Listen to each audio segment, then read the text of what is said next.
Our next guest is Edwin Thompson. One of his websites is etmeteorites.com. When I came across Edwin, I was kind of looking through his work, and I'm like, I've seen this guy before. I've heard about it. I've heard about him before. He's the guy that goes out and collects meteorites. And I kind of thought, how in the heck can you determine a piece of rock from a meteorite? His bio is so interesting. I don't want to read it. I want him to tell you, the listener, about himself, because he has lived a fascinating life, and the things that he has done and the things that he's going to do are just amazing, where he's been all over this planet. So without any further delay, let's go ahead and get him on the line. Edwin, good evening and welcome to Fringe Radio. Hi, Pat. Thank you. How are you? I'm doing great. How are you? I'm doing good. It's been a good night tonight. Weather's warm here, and it feels like summer.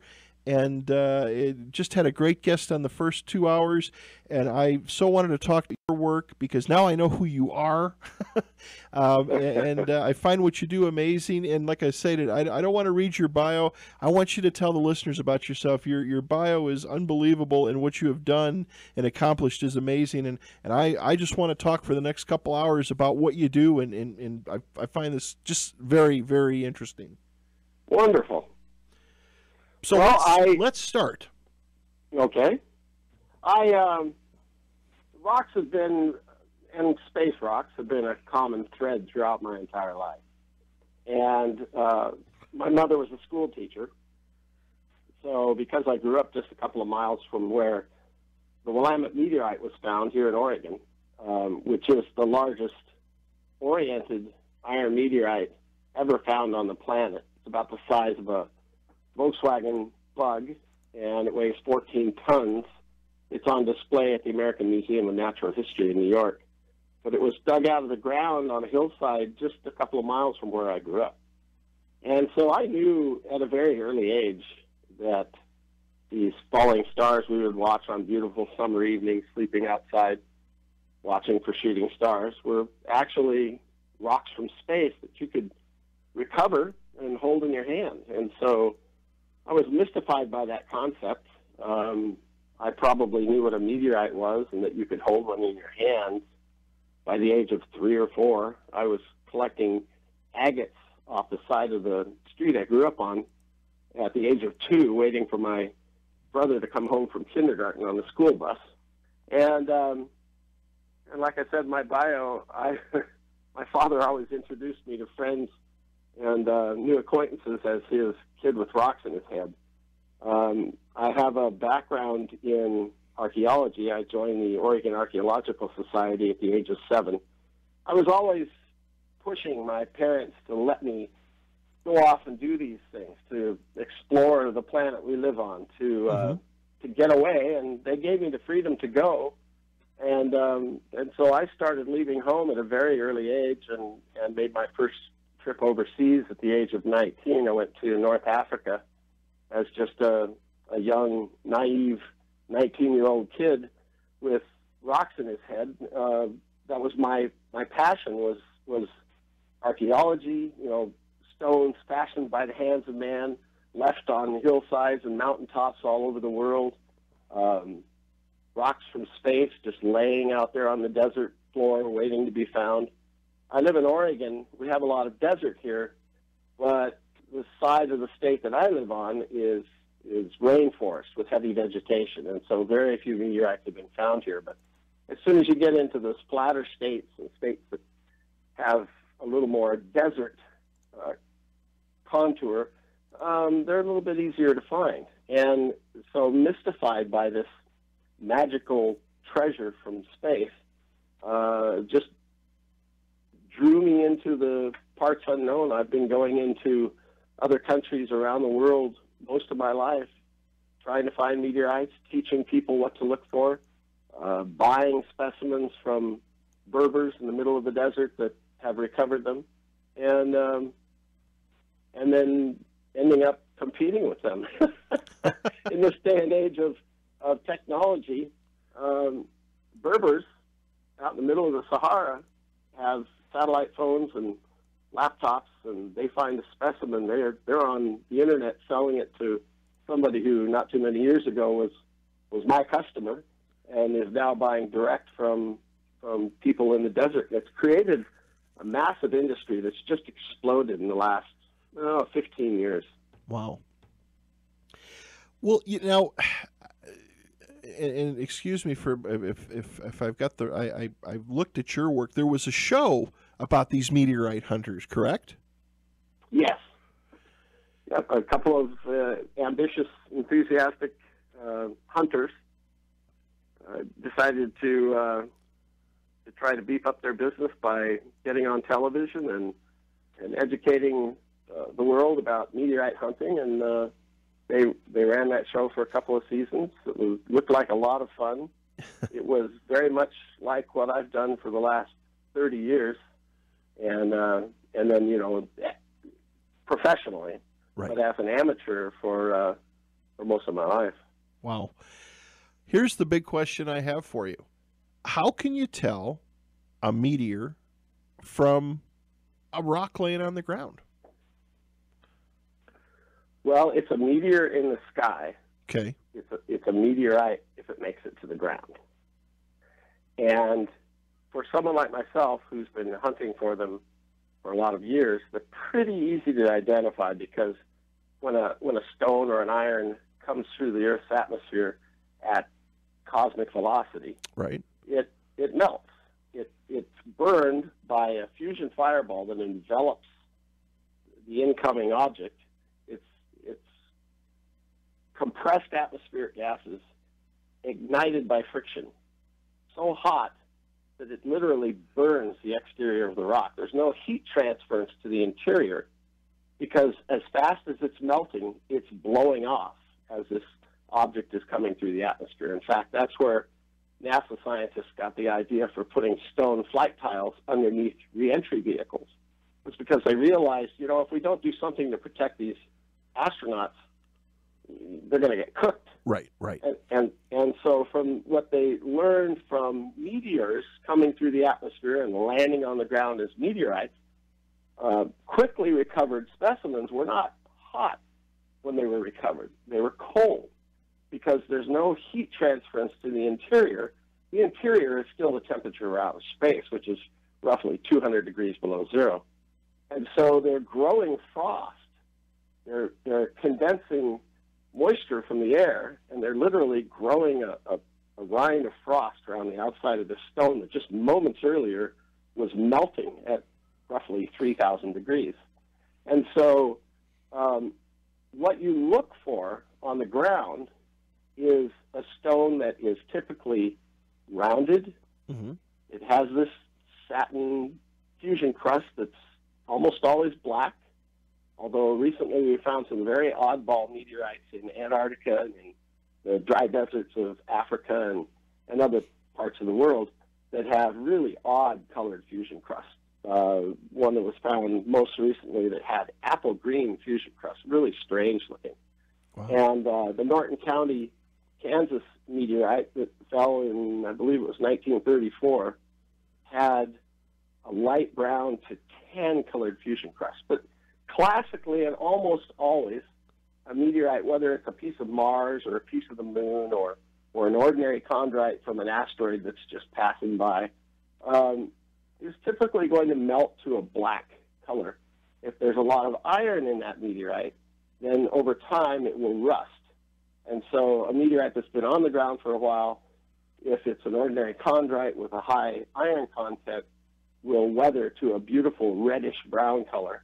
And then you really have to look for that melted appearance, that beautiful rounded edge, fusion crust effect to the exterior of the stone. But in a place like, say, the Sahara, okay, or Kansas, a farm field in Kansas or Oklahoma or parts of Texas, where there are no terrestrial rocks, there are no stones, everything is just sandy loam. Or the deserts of Oman, where the sand is almost blonde colored. A meteorite sticks out like a sore thumb because they're dark in color. And so you can just drive around in your car or drive through a field on your farm tractor, and if you go by a meteorite, there's only one place it could have come from because there are no other rocks in that area. And typically, if you're in an area of the world where the ground is light colored, and you see something dark, well, it catches your attention, and sure enough, typically they turn out to be meteorites. But you were talking about technology a little bit earlier. Right. Technology is rapidly catching up with our imagination, and we're seeing this with science fiction. You're seeing things that were just concepts 20 or 50 or 60 years ago, written in a science fiction book or novel or what have you, that was just somebody's idea of what might happen in the future. And now, we have communicators. We have tricorders. There's a new instrument just created in the last few years called an XRF machine. You can take this laser-activated instrument and hold it up to a stone, shoot the laser at it, and it will give you an analysis of every mineral that's in that matrix. Just by pointing at it. Just by pointing it at it, yeah, pulling the trigger. You can read the screen on the back. It'll tell you all the minerals that are in that specimen. And so what used to require destructive testing just a few years ago with a thin section and microprobe and ion probe, so much of it is eliminated now by just simply holding this instrument up to a stone and pulling the trigger, and you know pretty much everything that's in there. Interesting. Kind of the tricorder. Exactly. Right. Unbelievable. Well, let me ask you, Edwin, to talk a little more on, and I try to I understand that, like our meteor showers, we have the Perseids, the Leonids, the different meteor showers. Those are that's basically the if we want to call it the contrail of past or even of comets that the Earth Correct. passes through. Now, That's right. do those produce meteorites? Well, we don't know for sure. Okay. Theory is no. The theory is that most of that material that we see when we pass through the tail of a comet is just dust. Okay. The Earth receives an estimated 50 tons of meteorite dust every 24 hours. Wow. We're constantly bombarded by these tiny meteoroids that don't even make it to the surface of the Earth, that typically they burn up in the upper atmosphere.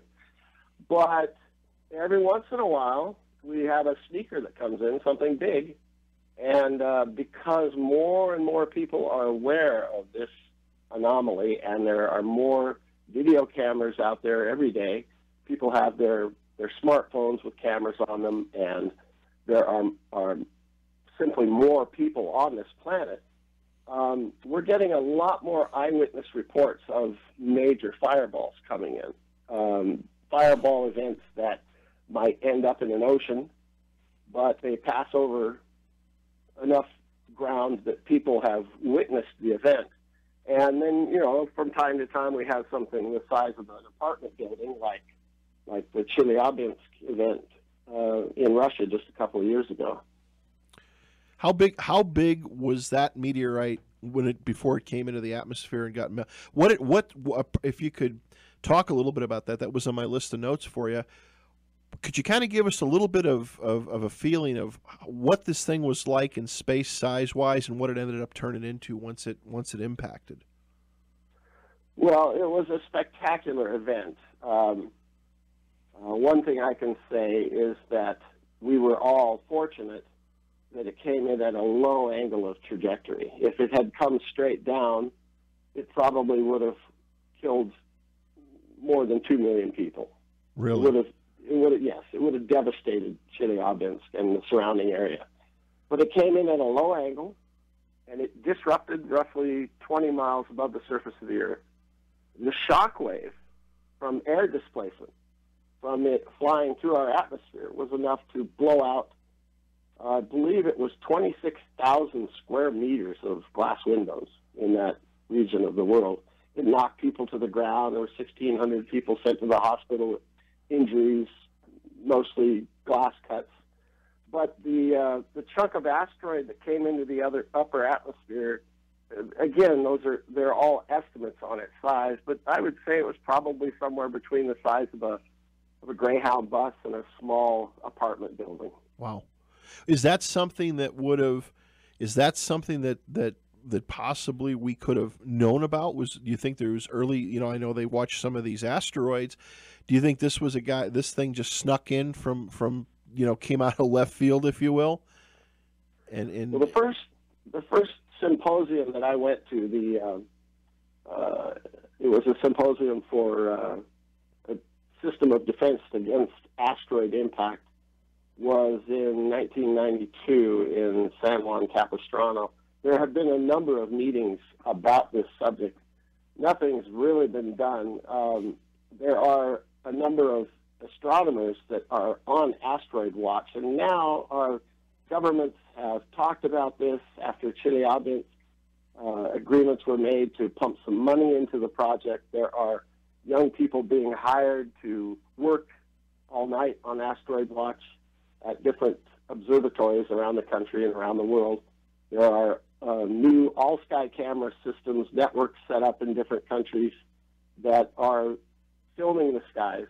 But the problem is, in the case of Chelyabinsk and others like it, is that there's nobody staring at the sun during the day. There's nobody watching the direction of the sun for asteroids because you can't see them. You can only see them during dark sky. Right. And so you set up a camera, let's say, at Mount Palomar Observatory, and you go there and you spend all night staring at the skies and photographing the skies, different areas, and every once in a while you'll see a long pencil lead of light, and you realize, oh, that's an asteroid. That's moving faster than the stars that we're taking pictures of. And so we know that it's there. We know where it's going. We can track its trajectory. But if something comes in at, say, entry velocity from the direction of the sun, we're not going to know it's coming. And oftentimes... And that's what this guy was. That's what this thing was. Chelyabinsk came from the direction of the sun, so nobody had any early warning. There is a group of scientists that are doing an amazing job of creating software and technology to track these chunks of asteroids. And they can reverse engineer where it came from. They can figure out exactly which piece of asteroid that chunk came from. And they can predict where it's going to land. And now several times this software, which we meteorite hunters all use to help us determine ground zero, where a meteorite has landed after it enters the atmosphere and blows up and scatters material all over the ground, we want to get there, and it's a mad race anymore. Hundreds of people show up, and in the future it'll be thousands of people that show up for these events. Mm-hmm. And these fellows have devised a software system that can not only locate an asteroid coming towards us, predict where it's going to fall, and then tell us ground zero before it happens. And sure enough, for example, in a case just a few years ago, the meteorite is called Almahada Sita. It fell in the Nubian Desert in Sudan, and the scientists predicted when it would fall in 2 days and where it would fall, and it landed within a kilometer of where they predicted it was going to land. So we're getting there. We're getting close to being able to predict something that may impact the Earth. And there are a number of large asteroids out there that are making near misses, and there are scientists that are predicting when they're going to come back again. Apophis is one of these asteroids. It's a large Autumn asteroid that may strike the Earth in 2024. It will come back again in 2036 and make it even closer near miss. But, a near miss can be 65,000 miles away. Right. It may be close enough that it will draw that asteroid closer to the Earth, sort of bend its trajectory. But so far, we haven't predicted anything large that's coming right at us in the foreseeable future. But, I've lectured on this for many years, and it was always fun at the end of the lecture to, after you get everybody worried about what might happen tomorrow, it was always fun to say, you people are worried about what I'm saying here, but for you, it's the end of the world. For me, it's incoming inventory. And, I get a laugh out of everyone.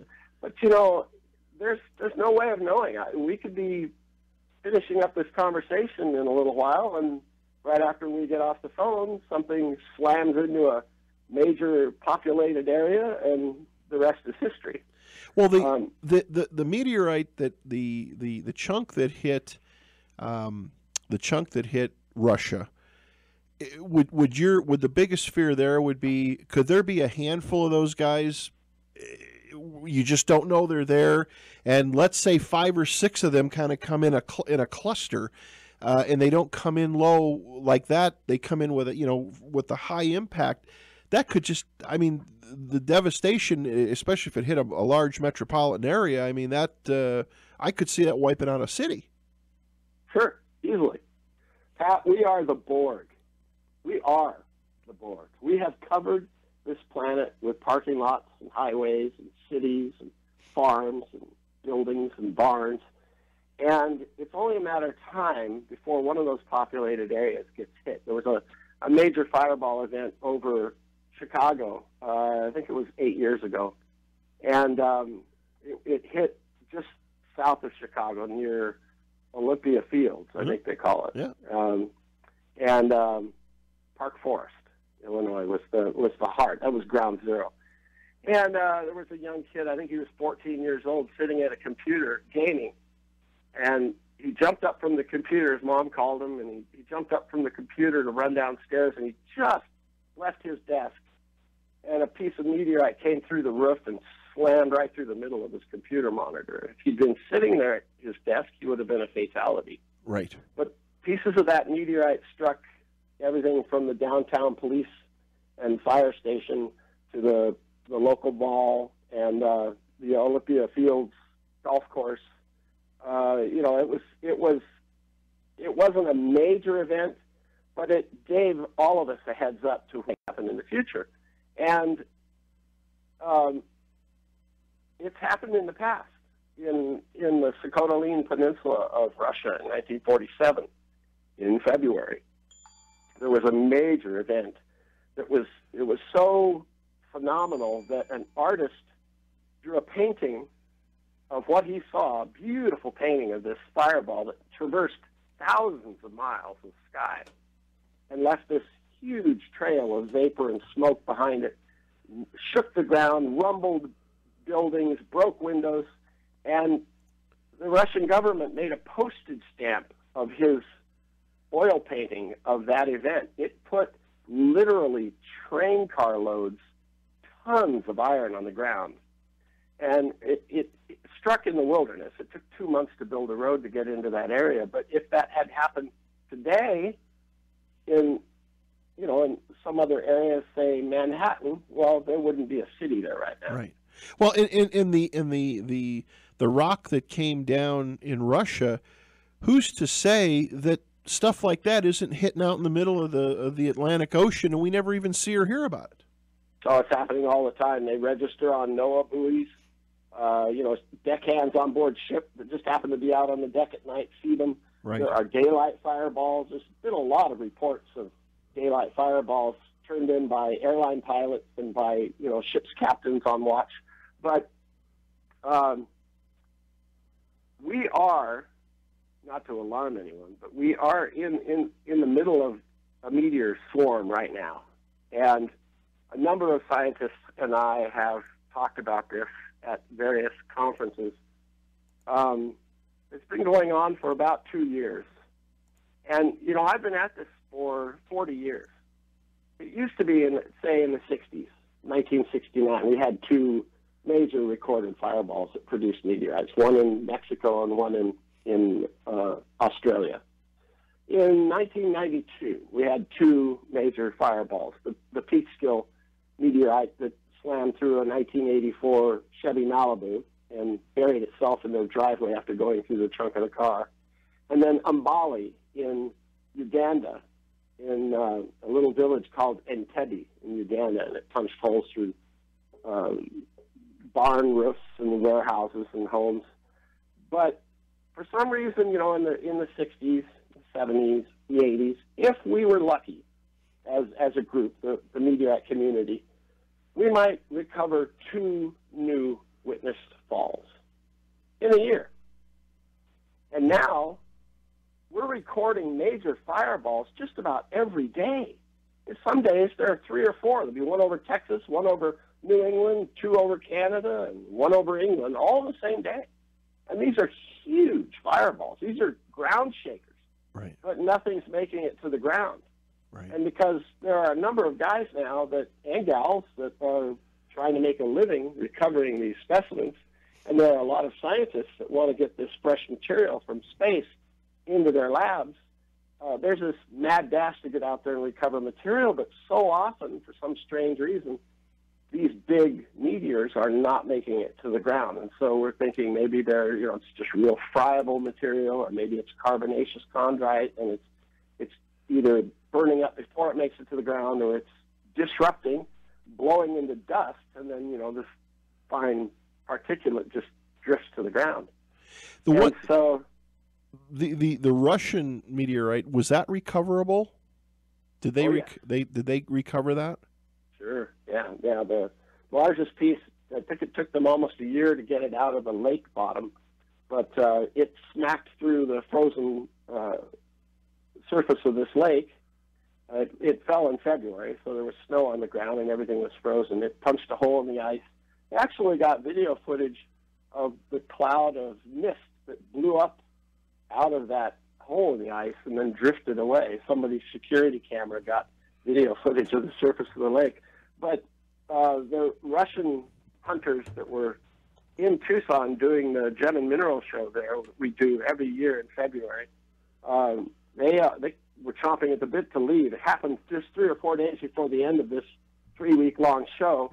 And so they were all on jets at the end of the show and flying back to their homeland to get out there and recover meteorites. And literally thousands of pieces of meteorite were found. All right, everybody. Welcome back to Fringe Radio. Our guest tonight, we're so honored to have here, is Edwin Thompson. Again, Edwin, thank you so much for giving us your evening, giving us a couple hours and talking about your work and what you'd like to do. Thank you, Pat. We've got a caller on the line. Can we go ahead and take a call? Sure. All right. Hold on. Caller, good evening. Welcome to Fringe Radio. You're on with Edwin. Good evening, Pat and Edwin. It's Bill in New York. Good evening, Bill. Hi, Bill. How are you? I Very just have good. a How couple are of you? questions for Edwin, but I want to touch on what he mentioned before the break. Okay. I want to know, what are the short and long-term effects of a cataclysmic meteorite impact, and do you think that this type of event may have caused the Ice Age millions of years ago? Well, yes, and the short-term effect would be a devastating crater and a shock wave that could take out every form of life for anywhere from 100 to 1,000 miles in every direction. There's a kill zone around any major impact crater.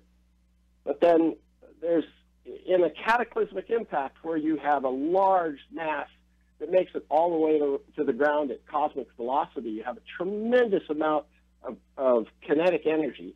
You have an explosion, a megaton explosion that thrusts an unimaginable amount of surface material into the upper atmosphere. And just like Mount St. Helens back in the 1980s, you have dust and debris from that impact that would circumnavigate the globe. And if it were to happen in, say, Canada, well, it would thrust the whole northern hemisphere into an ice age. And yeah, it would you'd have a winter that would last indefinitely.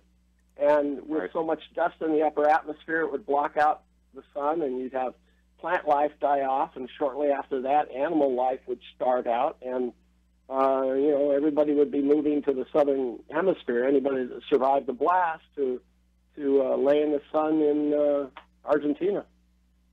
Now, the meteor that crashed, I'm supposing that it was the one that happened in Tunguska, Russia in 1908. That looked like a nuclear blast, the way the trees were taken down. And, that was a meteor of a smaller size. I'm just trying to gather, like, if it was that small and it caused that much damage, if it was a sizable event, I mean, like you're describing, it would cause really catastrophic damage. Well, the most widely accepted theory is that Tunguska was a comet that nearly made it to the ground and then exploded with so much force that it knocked down the trees for miles in every direction. And they are parallel. The trees are knocked down very neatly, like cordwood, and there is no crater. The evidence would have melted away, but they have, in recent journeys there to do additional research, they have found tiny meteorite particles embedded in the tree trunks. Wow. And so the most widely accepted theory is that it was a comet that almost made it to the ground. Now, I'm just going to get a little bit off the track a little bit. I want to ask you the questions I really wanted to call and speak to you about. Do you believe that it's possible that microbial life could travel or exist on these meteors and create new life, say, on hospitable planets? And could life have evolved on Mars or on Earth through this process? Yes, I do. And I'll tell you, there is a space race going on right now in basically every meteorite research laboratory on planet Earth, a race to be the first group of scientists to find that silver bullet, to find evidence of life elsewhere in the cosmos locked inside the matrix of a meteorite. We have found, it was just announced yesterday, I get a lot of proprietary emails from different institutions, and it was just announced yesterday that we have found ice, water, frozen water in the impact craters on Mercury, a planet that is so hot it would melt lead on the surface of the planet, and yet in these craters they're finding ice. Wow. Not frozen hydrogen, frozen water, H2O. And there's also evidence locked inside several of the Martian meteorites, the SNCs, that Mars, several billion years ago, had a very pleasant atmosphere, roughly 80-degree mean temperatures, and oceans, probably oceans of heavy water, heavy in deuterium, HDO.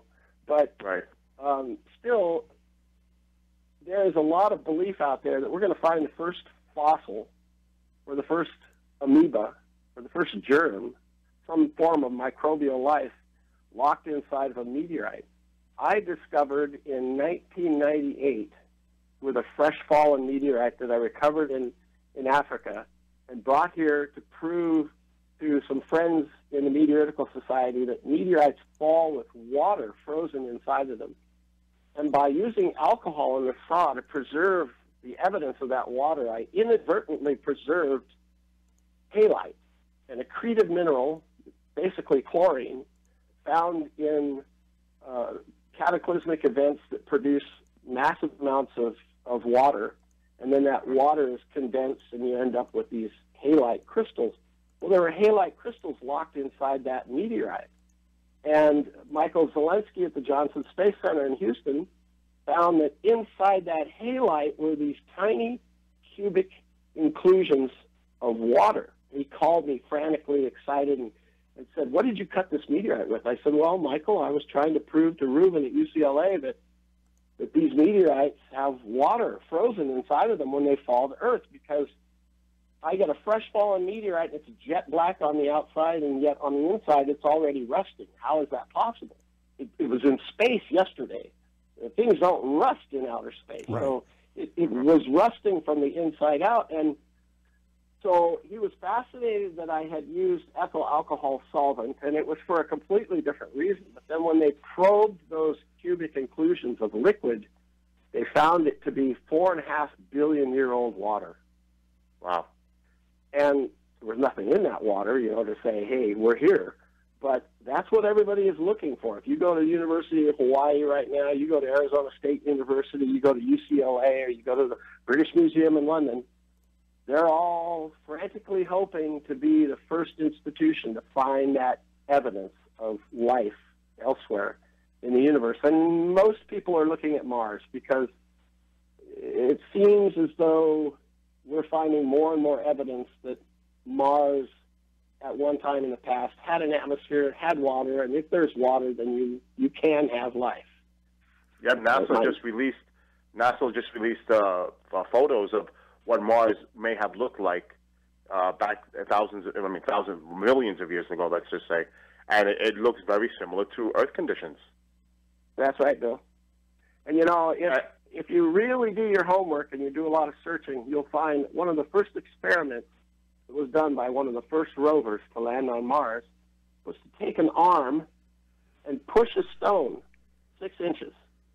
And then they locked a camera on that ground that was underneath that stone. They left it there for I don't know how much time, but they trained it on that soil below the stone, hoping something would move. Wow. And of course, everybody figures that the one thing that would survive any sort of a cataclysm would be a cockroach. And so that's basically what they were looking for, was an insect under a rock. So let's just say, hypothetically, a meteor falls in someone's yard.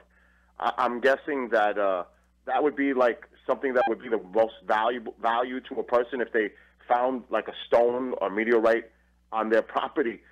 I mean, what is the process of actually going to have this inspected? I mean, is there certain areas where, let's say one fell in my house right now outside, where would I bring it? I mean, what are the protocols as far as once you have that meteor and how to have it analyzed?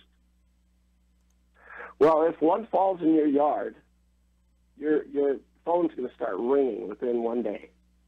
You won't have to go looking for someone. They'll find you. Really? And oh yeah.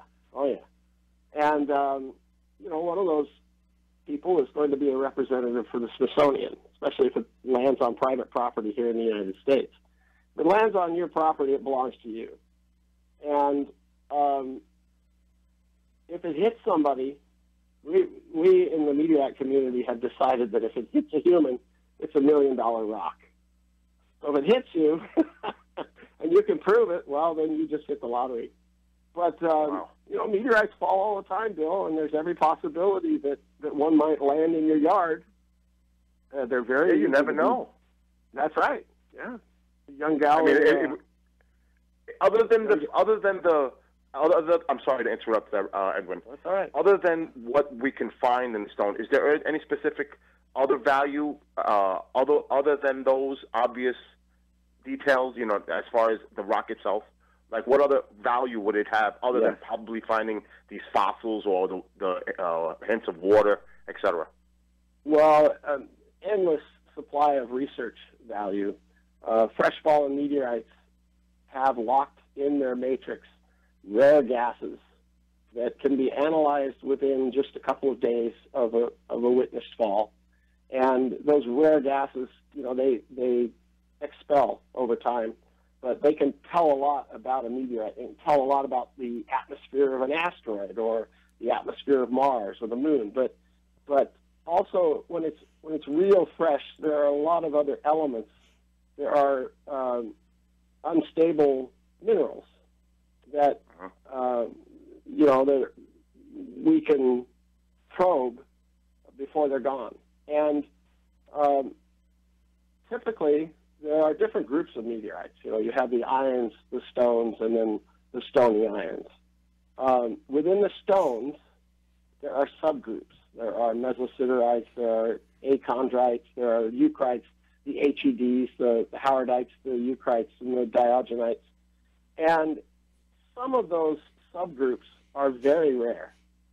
And so if you were to have one of those rare subgroups land in your yard, say a ureolite, or a shergotite, a piece of Martian basalt, well, then it's going to be worth a lot more per gram than an ordinary chondrite. But a lot of the value of a stone is in the fact that it landed in your yard, or it took out your roof, or it punched a hole in the hood of your car, or it hit somebody in the arm. Then it has a story to tell as well as scientific research value.